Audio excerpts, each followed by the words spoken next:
I set my champagne glass down on the railing so hard it almost cracked. Not because I was angry. Not yet. But because my hand needed something to do in the 3 seconds after Tasha said what she said, and if I didn't put the glass down, I was going to do something with my face that I would not be able to take back. She was standing right next to me. Close enough that I could smell her perfume, the same one she'd been wearing for 6 years, the one she bought in bulk because she said it made her feel expensive. She was gripping her clutch bag with both hands, knuckles tight, eyes moving around the deck like a camera panning a room it can't quite believe is real. The sun was going down behind us. Orange light sitting on the water like something burning slowly. The yacht was moving at the gentlest possible speed, the kind that makes you feel like the world is rocking you instead of the other way around. There were maybe 14 people on the upper deck, all of them in that comfortable, unhurried state of people who have nowhere better to be and know it. And then Tasha leaned in toward me, close to my ear, and said, "You didn't tell me he was this rich." I didn't answer. I just looked at her. I looked at her the way you look at someone when you need a full second to decide which version of yourself is going to respond. Because there were several versions available to me right in that moment. There was the version that would laugh it off. There was the version that would deflect with a question. There was the version that had been trained by 11 years of this friendship to smooth things over, to give her the benefit of the doubt, to assume the best. And then there was the version that remembered. That version was not interested in smoothing anything. She clocked my silence. She laughed, that specific laugh of hers, the one that's more breath than sound, the one she produces when she's said something she knows landed wrong and she's trying to dissolve it before anyone notices. "I just mean," she started. "I know what you mean," I said. Quiet. Level. "I'm just saying, you never mentioned, Tasha." I picked my glass back up. Took one slow sip. Kept my eyes on the water. "This is the same man you told me was another broke distraction. Remember? 3 months ago. On the phone." Silence. "Not the comfortable kind." "I didn't say it like that," she said. "You said, and I quote, 'Why do you always find these men with potential and no actual money?' And then you laughed." She opened her mouth. Closed it. "Girl, I was just, Tasha." She stopped. I finally looked at her. Direct. Steady. I remember everything. She held my gaze for about 2 seconds, and then she looked away, toward the water, and she nodded slowly like she was processing something. And her face did this complicated thing, a crack, quickly sealed, replaced by the performance of casual. "Okay," she said softly. "Okay. I hear you." And that was the moment. That was the exact moment I understood exactly how this evening was going to go. Not because she apologized, she hadn't, but because of the speed at which she recovered. The efficiency of it. The way the crack sealed so fast it was like it had never been there. I recognized that efficiency. I had been on the receiving end of it for 11 years. I want you to stay with me through this whole story because what happened that night on that yacht is something I have never fully told anyone, and I need you to understand the complete shape of it, not just the confrontation, not just the ending, but every layer of what led there. Because this isn't just a story about one night. This is a story about what happens when you finally stop performing okayness for someone who was never performing for you. Keep watching. It gets much worse before it gets better. And the ending, I promise you, is worth every second. She gathered herself. She smoothed the front of her dress. She turned back to the deck with fresh eyes, like she'd made a private decision about how the rest of the evening was going to go. And then she smiled, bright, open, practiced, and said, "This is genuinely stunning, though. Like, I don't even have words." I said. "Can we take pictures? Is that allowed?" "I'm not stopping you." She was already pulling out her phone. And I stood there watching her frame the shot, the sunset behind her, the yacht railings, the water, and I watched her smile into the camera with the ease of someone who had already mentally claimed this moment as part of her story. Already deciding how she'd caption it. Already adjusting the narrative. That was Tasha. That had always been Tasha. She could land inside someone else's moment and make it look like she'd always been part of it. That was her gift. And for a long time I had called it charisma. I had loved it about her, actually, the ease, the social fluidity, the way she could walk into any room and immediately find her footing. It took me too long to understand that what she was actually doing was finding the angle. Always finding the angle. She lowered her phone and turned to me with the kind of smile that meant she was about to ask something. So, she said, voice dropping to a register she used when she wanted to sound conspiratorial, like we were back in college sharing secrets, what does he actually do? Like, specifically? Investments, I said. What kind of investments? The kind that work, I said. She tilted her head slightly. Trying to read me. You're being mysterious. I'm being private, I said. It's different. She laughed, softer this time, uncertain. Since when are you private with me? I looked at her. I let that question sit in the air between us without answering it, because the answer was long and I wasn't ready to give it yet. The answer was, since I realized that everything I told you in confidence had a way of becoming ammunition. Since I realized that your version of support always came with a commentary that left me smaller. Since I learned, very slowly and very painfully, that you were not actually safe. But I didn't say any of that. Not yet. Since always, I said simply. She opened her mouth. Then someone across the deck said something funny and she laughed, too loudly, the volume slightly wrong for the moment, that particular Tasha laugh that she uses when she's recalibrating. And the sound of that laugh did something to me. It cracked something open. I was back in a different place. A different laugh. 3 years ago, a cramped little cafe near her apartment, the one with the mismatched chairs and the coffee that was always slightly too bitter. I had just finished telling her about a guy I'd been seeing for 2 months, someone I was genuinely excited about for the first time in a long time.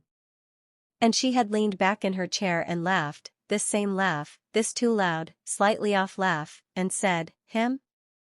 Oh, you mean the one with the used car and the big ideas? Girl.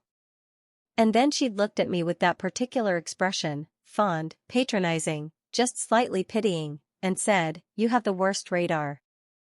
Like, genuinely. You find the most beautiful broke men in any room. It's almost a talent. I had laughed along. I had laughed along because that was what I did. Because she was my best friend and best friends tease each other and it wasn't a big deal and she was probably just being honest and I could take honesty, couldn't I? I was a big girl. I could take honesty. I told myself that so many times it started to sound like a foreign language. Back on the yacht. The laugh is fading. She's looking at something on the other side of the deck. I tighten my grip on my champagne glass and I breathe out slowly through my nose, the way I've learned to do when I need to keep my face from saying what my brain is thinking. Who's that? She asked, nodding toward the far end of the deck. I looked. Marcus was there. He'd come up from the lower deck without me seeing, and he was standing now with 2 of his business partners, one hand in his pocket, the other holding a glass of water. Because he almost never drinks on his own boat, says he likes to stay sharp. He was listening to something one of them was saying, and he had that quality he always has in groups, that complete stillness that somehow makes him the center of gravity. People orient toward Marcus without meaning to. It's not performance. It's just presence. Tasha saw him and something changed. I watched it happen in real time. Her posture shifted. Her chin came up slightly. Her eyes did that specific calculation thing, quick and almost imperceptible, and then she arranged her face into something that was simultaneously interested and composed. Is that? Yes, I said. She stopped herself. Pressed her lips together.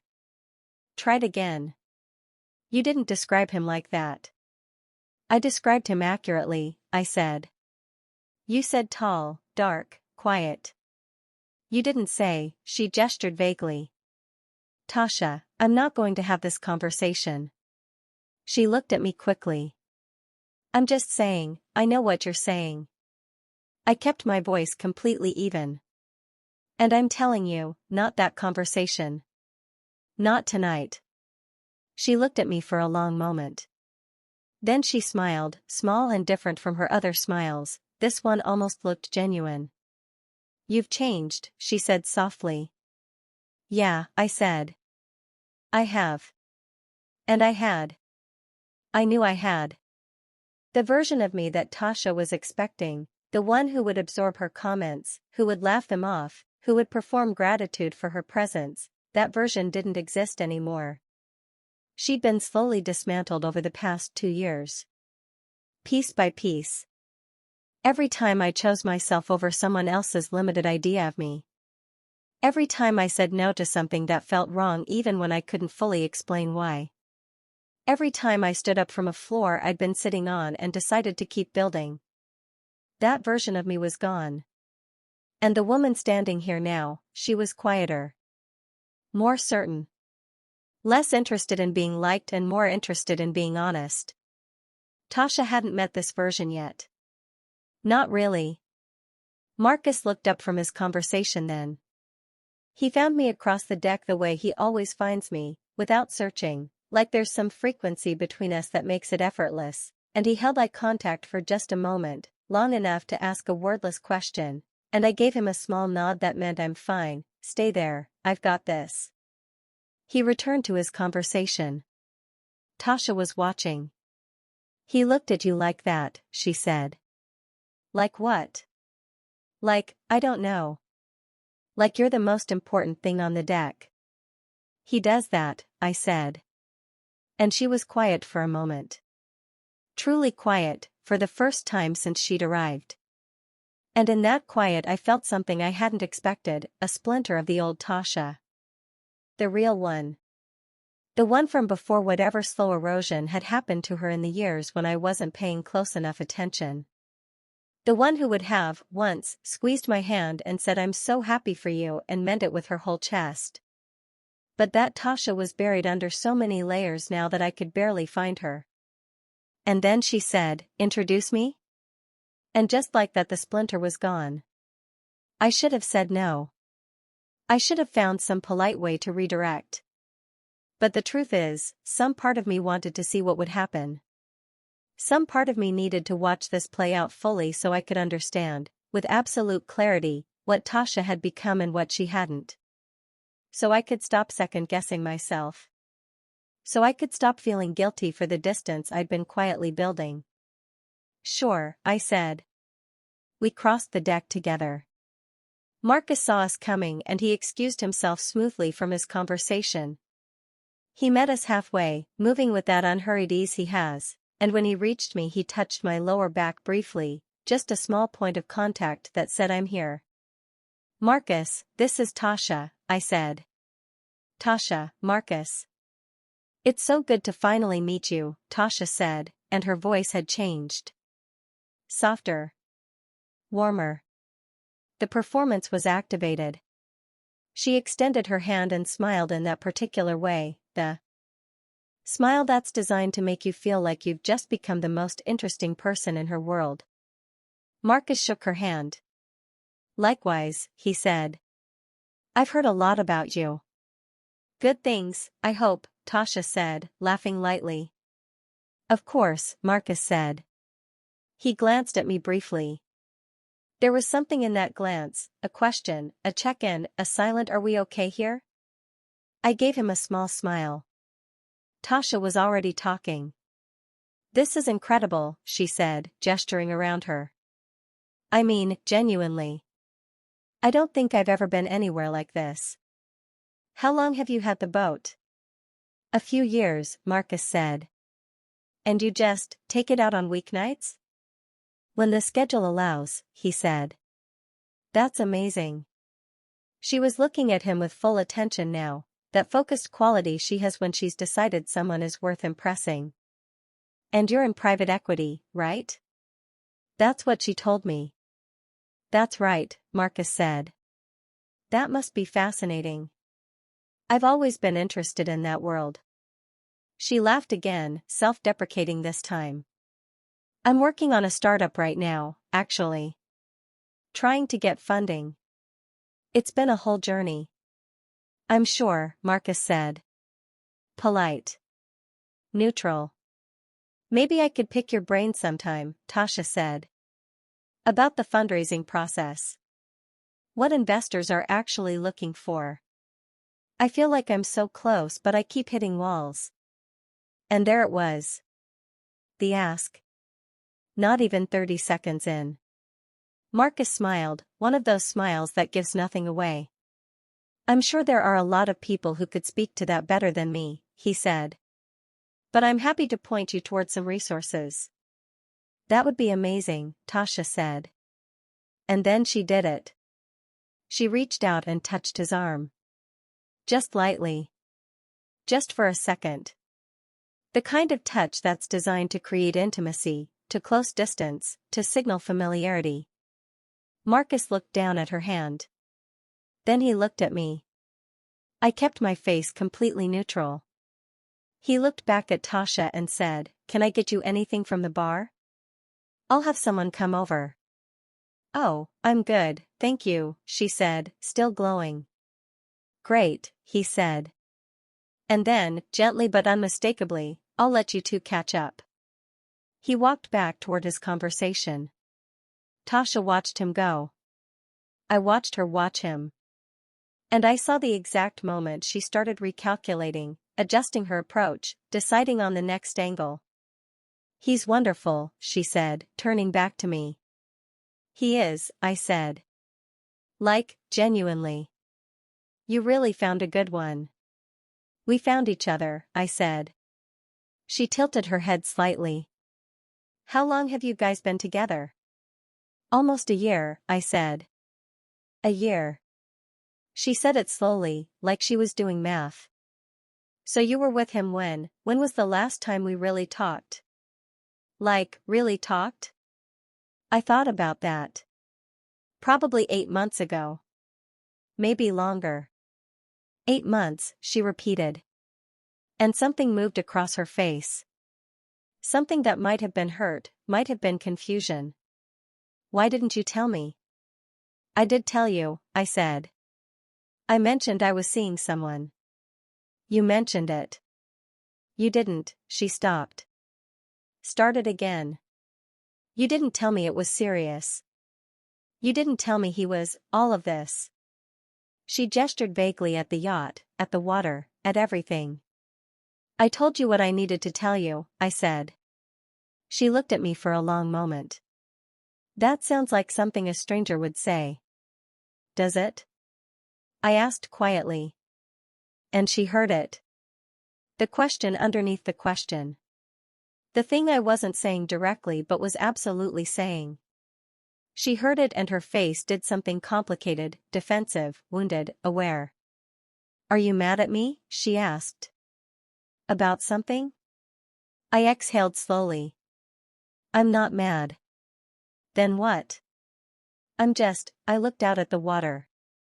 Tried to find the words. "I'm different than I was. And I think the friendship we had worked for a version of me that doesn't exist anymore. And I don't know what it looks like now. I'm still figuring that out." She was quiet. Then, "So you just stopped talking to me?" "I didn't stop talking to you. We've talked."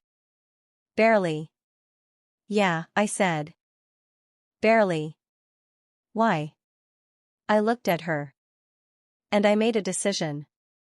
Not to go all the way into it, not yet, not here, but to give her something real. "Because every time I told you about something I was building," I said, "you made me feel like I was building the wrong thing." Her mouth opened slightly. Not in a mean way, I continued. Not in a way I could point to and say that was cruel. Just, in this subtle, constant way that made me feel smaller every time we talked. Like I was always choosing wrong. Like my judgment was fundamentally flawed. I never said that, she said. You didn't have to say it directly, I said. It was in everything else. The tone. The questions. The way you listened. She shook her head. I was being honest with you. I was trying to protect you from what? I asked. From building something? From taking risks? From believing I could do more than you thought I could? She went quiet. Tasha, I said, and my voice was softer now, I don't think you meant to hurt me. I really don't. But your version of honesty felt like doubt. And I needed to build without that doubt in my ear. She looked away. Looked back. So that's it? You just decided I was bad for you and cut me off? I didn't cut you off, I said. I just stopped giving you the parts of me that you couldn't hold carefully. Her eyes got bright. Not crying. Just bright. That's really hurtful, she said. I know, I said. I'm sorry it hurts. But it's true. We stood there for a moment. The yacht rocked gently beneath us. Someone laughed on the other side of the deck. The sun was almost gone now, just a thin line of orange on the horizon. Tasha cleared her throat. I need a drink, she said. Okay, I said. She walked toward the bar. I stayed at the railing. And I felt it, the relief and the grief happening simultaneously. The relief of finally saying something true. The grief of watching someone I'd loved for 11 years struggle to hear it. I turned and watched her at the bar. She was talking to the bartender, smiling, performing ease. And even from across the deck I could see the tightness in her shoulders. The performance of fine. I knew that performance. I had done that performance. For her, more times than I could count. Marcus appeared beside me again. He didn't say anything. Just stood there. His presence was a question and an offer at the same time. She's struggling, I said quietly. I saw, he said. This is harder than I thought it would be. It usually is, he said. I looked at him.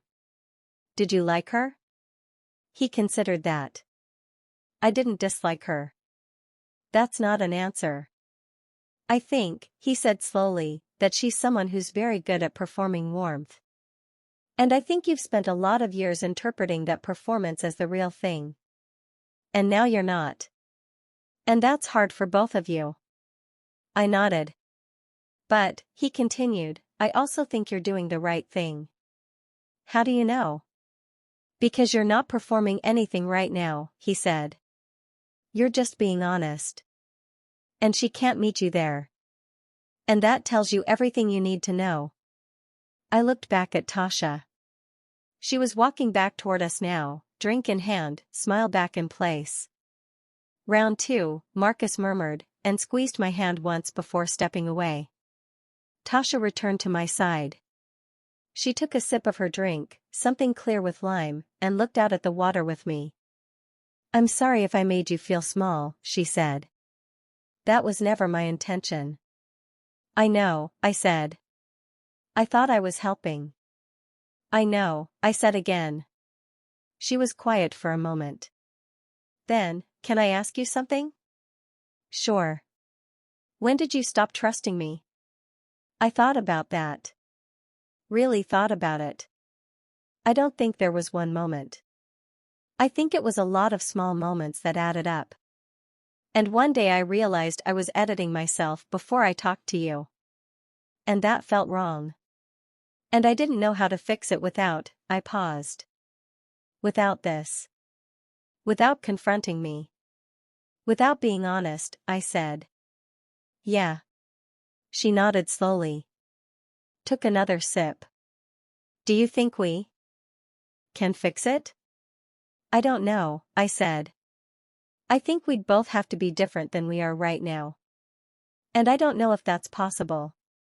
That's a really sad answer, she said. Yeah, I said. It is. We stood there together in the growing dark. And I felt the weight of 11 years sitting between us. All the good parts and all the hard parts and all the parts we never talked about because it was easier not to.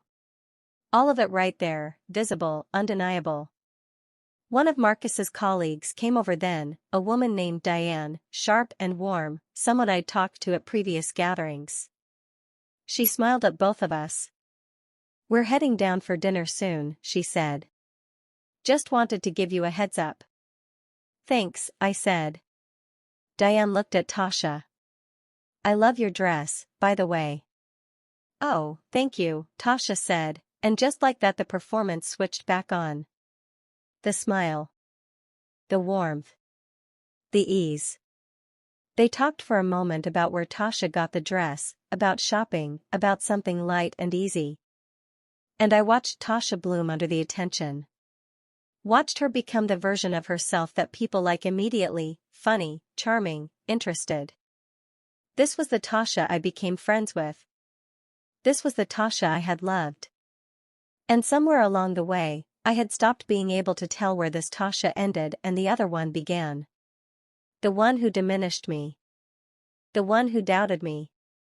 The one who showed up differently depending on what I had to offer. Diane excused herself.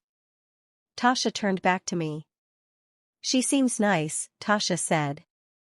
She is, I said. How do you know her? Through Marcus, I said. She's one of his partners. Oh.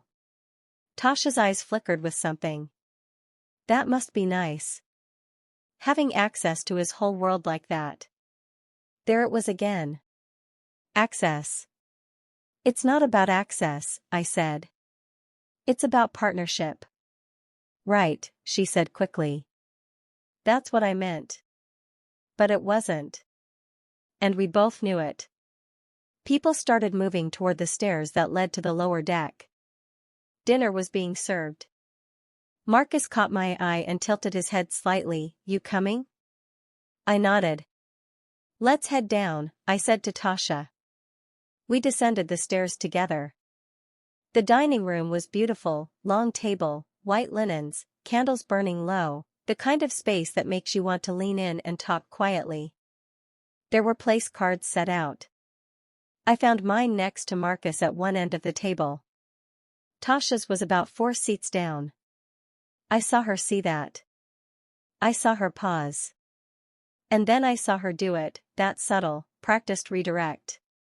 She caught the attention of the person who was about to sit across from Marcus and said something charming, something about wanting to hear more about a conversation they'd started earlier, and smoothly, efficiently, she traded spots.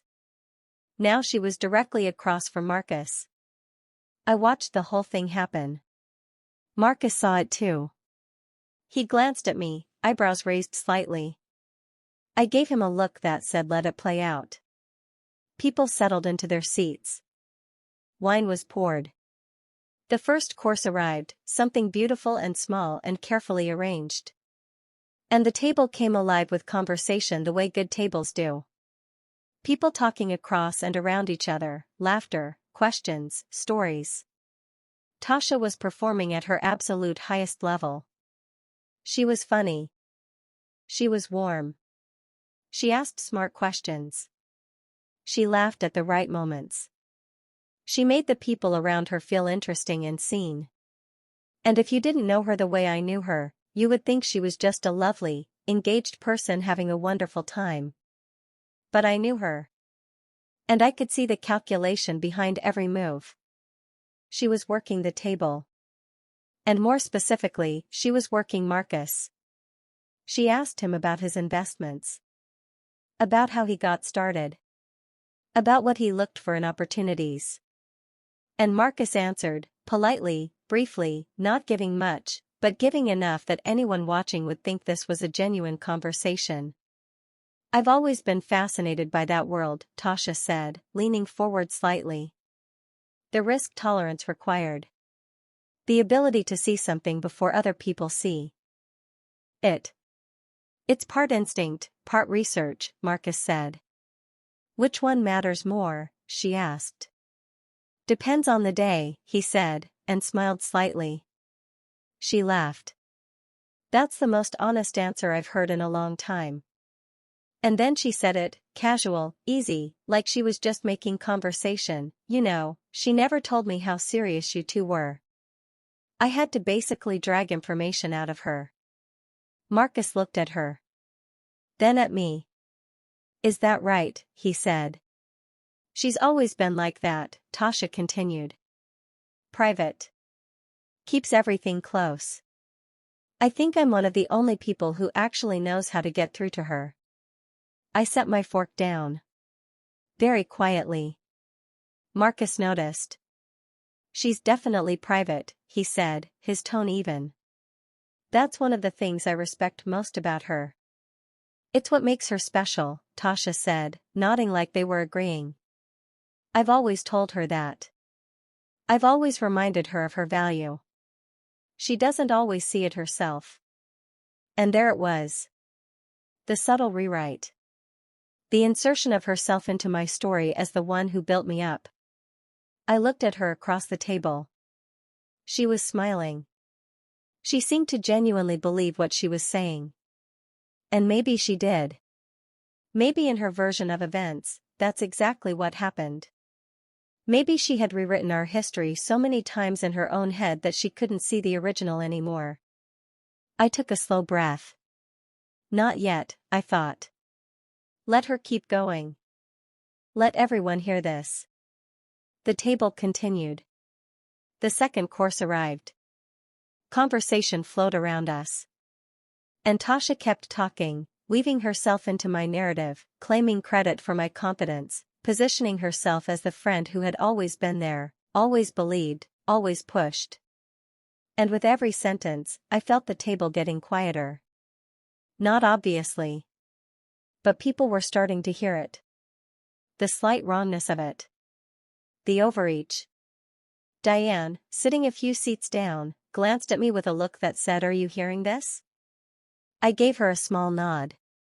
Marcus was very still beside me. His hand found mine under the table and squeezed once. And then Tasha said the thing that made everything break.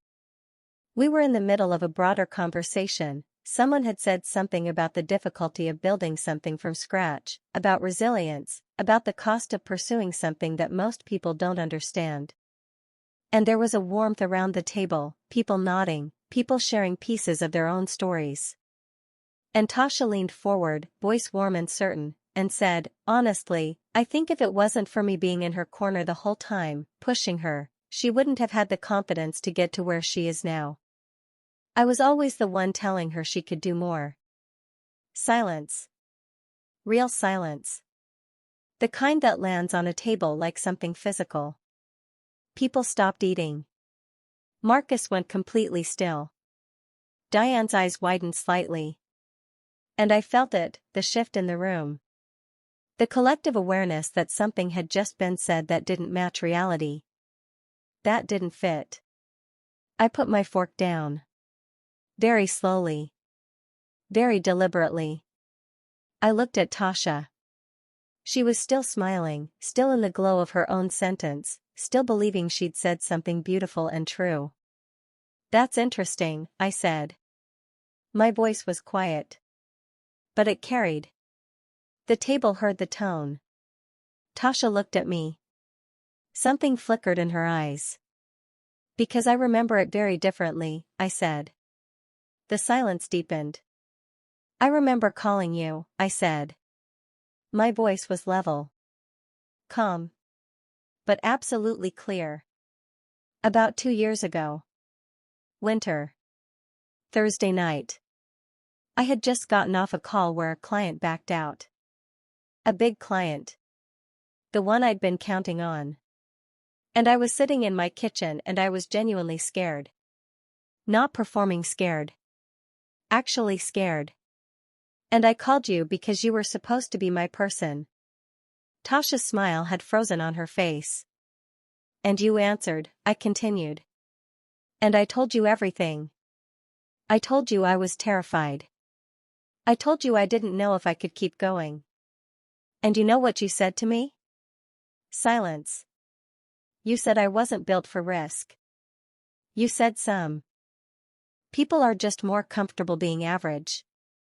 And then you said, and I remember this word for word, you said, that's just who you are. There's nothing wrong with that. Tasha's face had gone pale. And then you got off the phone, I said. Because you had plans. You had somewhere to be. And I sat on my kitchen floor for another hour. And then I got up. And I kept building. Not because of you. In spite of what you said. The table was absolutely silent. So when you say you were in my corner, I said, when you say you were pushing me, I need you to understand that what you actually did was tell me I couldn't. And I did it anyway. Tasha opened her mouth. I was being honest with you. I was trying to prepare you for failure, I said. You were preparing me to fail. You were preparing me to accept a smaller version of myself because that was the version that made sense to you. Her jaw tightened. That's not fair. It's completely fair, I said. Because it's what happened. She looked around the table, at the faces watching, at the silence, and I saw her realize, fully, where she was.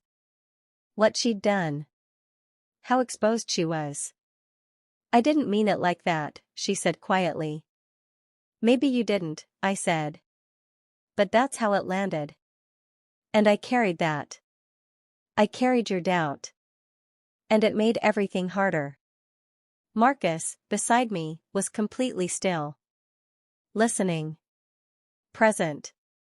And before that call, I continued, because now that I'd started I couldn't stop. Do you remember what you said when I first told you about Marcus?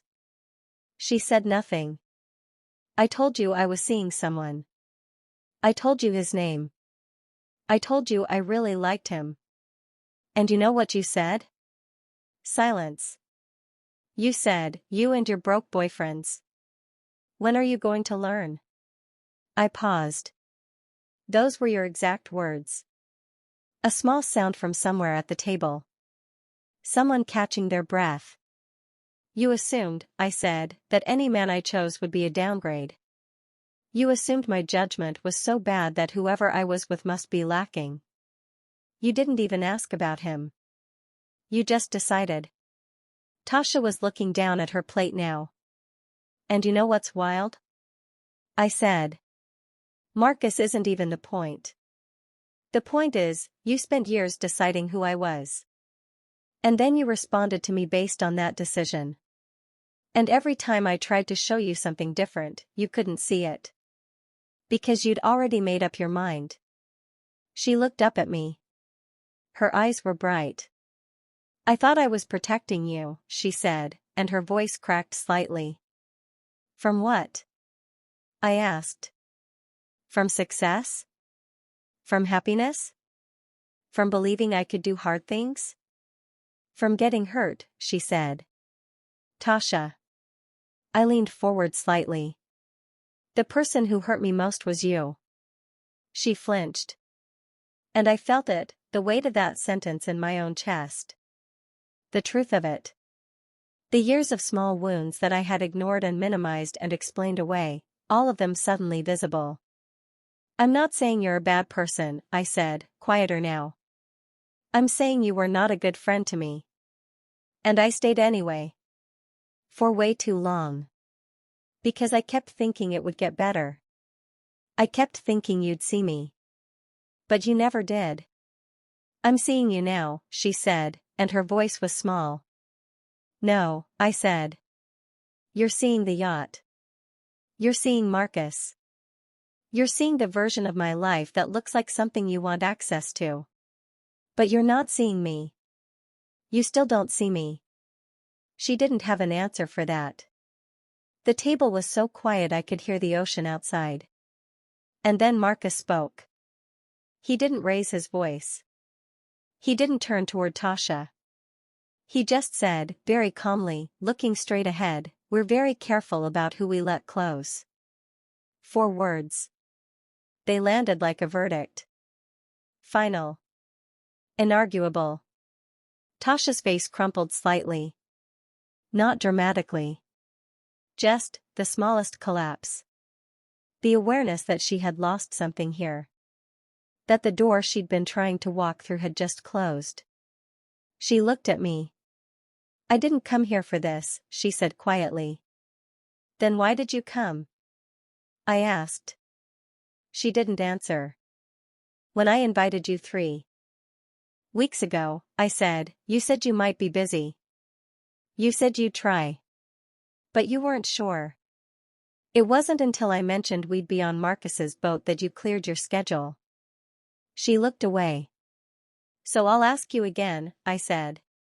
Why did you come? Because you're my best friend, she said. Am I?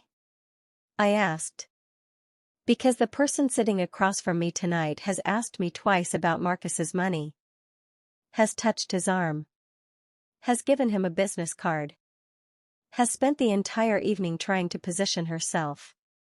That's not what someone does when they come to celebrate their friend. She was quiet for a long moment. Then she said, very softly, I don't know how to be happy for you without wanting some of it for myself. And there it was. The realest thing she'd said all night. I looked at her. And I felt something in my chest shift, not forgiveness, exactly. But understanding. Sad, clear understanding. I know, I said. And that's why this doesn't work anymore. She nodded slowly. Her eyes were wet now. She wiped at them quickly, trying to maintain composure. The table started to breathe again. Quiet conversations resumed at the other end. Someone asked for more wine. The moment was releasing. But Tasha and I sat in it a little longer. I'm sorry, she said finally. I know, I said. I don't know how to fix this. I don't think you can, I said. Not tonight. Maybe not ever. I don't know. She nodded again. Stood slowly. I should go. Okay, I said. She looked around the table, at the people who had heard everything, at the beautiful room, at the evening she had tried so hard to insert herself into, and then she looked back at me. For what it's worth, she said, I am proud of you. Somewhere under all the other stuff, I really am. Thank you, I said. And I meant it. Because I believed her. I believed that somewhere, buried under the envy and the insecurity and the need to position herself, there was a version of Tasha that genuinely felt happy for me. I just didn't know if I'd ever get to meet that version. I didn't know if she did either. She walked toward the stairs. Marcus looked at me. You okay? Yeah, I said. And I was. Sad, but okay. Clear. Diane leaned across the table. That was incredibly brave, she said quietly. It didn't feel brave, I said. It was, she said. The evening continued. Dessert arrived. The conversation found its rhythm again. People were kind to me, not in a pitying way, but in the way people are kind when they've witnessed something real. A few people squeezed my shoulder as they passed. Someone refilled my wine without asking. And I sat there feeling the strange lightness that comes after you've finally said the thing you've been carrying. After dinner, people drifted back up to the deck. The stars were out now. The city lights were distant and soft. I stood at the railing again, in almost the exact spot where the evening had started, and I looked at the water. Marcus came to stand beside me. She left, he said. I know, I said. How do you feel? I thought about it. Lighter. And sad. Both at once. That makes sense, he said. Does it ever stop being sad? I asked. Outgrowing people? I don't know, he said. I think maybe it's supposed to be sad. Maybe that's how you know it mattered. I nodded. We stood there in silence for a while. And I thought about Tasha driving away from the dock, back to her apartment, back to her life. I wondered what she was thinking. If she was angry. If she was hurt. If she understood, even a little bit, what had just happened. I wondered if we'd ever talk again. I didn't know. And for the first time I was okay not knowing. Thank you, I said to Marcus. For what? For seeing it, I said. For not making me explain it. For just seeing. He pulled me closer. I'll always see you, he said. And I believed him. The yacht rocked gently beneath us. The stars were enormous. The night was quiet in the way nights are quiet on the water, not silent, but full of small sounds that blend into something peaceful. And I stood there feeling the full weight and lightness of what I'd done. I had told the truth. I had named the thing that needed naming. I had stopped protecting someone else's comfort at the expense of my own clarity. And it had cost me. It had cost me a friendship that I'd held for 11 years. It had cost me the version of myself that needed that friendship to make sense. It had cost me the story I'd been telling myself about loyalty and history and what people deserve just because they'd been around a long time. But what I'd gained was something I didn't know I could have.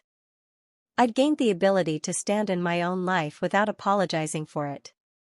I'd gained the certainty that I could name my own story. I'd gained the understanding that love, real love, the kind worth keeping, doesn't require you to minimize yourself. And I'd gained Marcus. Not because he saved me. Not because he completed me. But because I was already whole when he found me, already building, already clear. And he saw that. And he matched it. That was the real victory. Not the yacht. Not the money. Not the confrontation. The victory was standing here knowing, without question, that I had built myself into someone I respected. Someone I liked. Someone who didn't need permission to take up space. I thought about the kitchen floor. I thought about that version of me, exhausted, scared, sitting with her back against the cabinet, phone in hand, Tasha's words still echoing. I thought about how she had stood up. How she had decided, in that moment, that other people's limited vision of her was not going to become her ceiling. How she had kept going. And I wished I could go back and tell her, it's going to be okay. Better than okay. You're going to build something real. You're going to meet someone who sees you. You're going to stand on a yacht under stars and feel the full weight of your own strength. You're going to be proud of yourself in a way that doesn't require external validation. You're going to be free. I couldn't go back and tell her. But I could honor her. I could honor every choice she made that led me here. Every morning she got up when she didn't want to. Every risk she took when people told her not to. Every time she chose herself when it would have been easier to fold. I could honor all of that by standing here, fully, without apology. And I did. Marcus's phone buzzed. He looked at it briefly, then put it away. Everything okay? I asked. Yeah, he said. Just a message from the dock. Your friend got a car. She's gone. I nodded. How do you want the rest of the night to go? He asked. I looked up at him. Exactly like this, I said. Quiet. Easy. With you. He smiled. I can do that. We stayed at the railing a little longer. And then we joined the others on the deck. The evening moved into its final phase, the winding down, the soft conversations, the laughter that gets quieter as people get tired in the best way. Diane came over to me at one point. Can I say something? Of course, I said. I'd been in that exact position, she said. With a friend who couldn't be happy for me without making it about herself. And I waited way too long to address it. And watching you do it tonight, cleanly, without cruelty, that was really something. Thank you, I said. I mean it, she said. Most people explode or they stay silent. You did neither. You just told the truth. That's rare. I didn't know what to say to that. So I just nodded. She squeezed my hand and walked back to her conversation. And I stood there feeling seen in a way I hadn't expected. By people I hadn't known long. In a space I had every right to be in. This was my life now. This was the life I'd built. And it was mine. Fully mine. The evening wound down. People started saying their goodbyes. Hugs and promises to do this again soon. The kind of warm, genuine exchanges that happen when people have had a good time together. And then it was just Marcus and me, and the crew quietly cleaning up, and the dark water and the stars. We stood at the bow, looking out at nothing and everything. What are you thinking? Marcus asked. That I'm tired, I said. And relieved. And sad. And proud. All of it at once. That's a lot, he said. It is, I said. You handled it perfectly, he said. I don't know about perfectly, I said. You handled it like yourself, he said. That's what matters. I leaned into him. And we stood there until the crew finished and the yacht started its slow path back to the dock. And I thought about Tasha one more time. I thought about who she was when we met. Who I was. How we fit together back then because we were both operating from the same frequency, the frequency of people who didn't quite believe they deserved good things yet. And I thought about how I'd changed that frequency. Slowly. Deliberately. Through work and risk and refusal to accept other people's limits. And how Tasha hadn't. And how that gap, that space between who we'd become, was too wide to bridge with nostalgia or history or good intentions.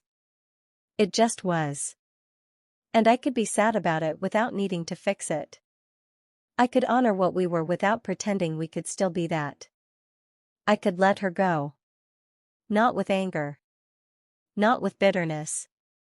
Just, with clarity. She thought I was broke. She thought I was limited. She thought I needed her to become anything. But I wasn't broke. I was building. And the difference between those two things is everything. The yacht docked. We walked down the gangway together, Marcus's hand at my back, and I felt the solidity of the ground under my feet. Real. Steady. Mine. If you stayed with me all the way to the end of this story, thank you. I know it was long. I know it was heavy in places. But I needed to tell it fully. I needed you to see every layer of it. Because this isn't just a story about one night on a yacht. This is a story about what happens when you stop letting other people narrate your life. If you've ever had a Tasha in your life, someone who loved you but couldn't celebrate you, someone who showed up for the result but not the process, someone who needed you to stay small so they could feel big, I need you to know something. You are allowed to outgrow them. You are allowed to name what happened. You are allowed to build a life they're not part of. And you don't have to do it with cruelty. You don't have to blow anything up. You just have to stop explaining yourself to people who have already decided who you are. Keep building. In the quiet if you have to. In the dark if necessary. Without witnesses if that's what it takes. Because the building is yours. Every single piece of it. And no one who wasn't there when it was hard gets to stand at the finish line and claim they carried you. They don't. That was all you. Drop a comment right now and tell me your story. Have you ever had a friendship that took more than it gave? Someone who couldn't be happy for you without making it about them? I read every single comment and I want to hear from you. And if this story resonated, if it hit something real, like this video, share it with someone who needs to hear it, and subscribe because I'm just getting started and every story I tell is going to be worth your time. I'll see you in the next one.